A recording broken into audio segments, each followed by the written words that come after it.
Tay, magandang gabi po. Magandang gabi naman.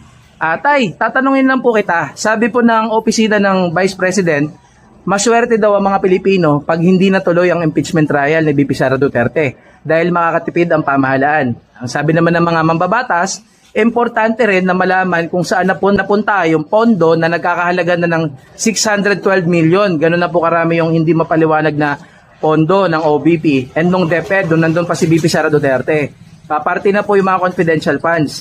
Para sa inyo po, ano po ba mas mahalaga? Ang makatipid ang ating gobyerno o malaman ang katotohanan tungkol sa issue ni VP Sara Duterte? Siyempre, malaman yung katotohanan kung saan niya dinala talaga yung pera yung binibintang sa kanya. At unang-una, wala pang ang trial, dinidismiss na nila. Kailangan ipagpatuloy nila impeachment para malaman kung talaga nagkasala o hindi. Pagka wala naman sala, bakit lalabas sa mga katotohanan, kung ano ang talagang tunay na pangyayari. Sa palagay niyo, tatay, ano po yung dahilan kung bakit yung mga ibang kapanalig ni VP Sara pinipigilan itong impeachment? Ibig sabihin may tinatagong lihim na dapat may labas talaga yung katotohanan. Kasi kung di mo walang impeachment trial, magkakaroon lang ng haka-haka yan, magkakaroon ng pangayan kung ano talagang tunay na nangyari.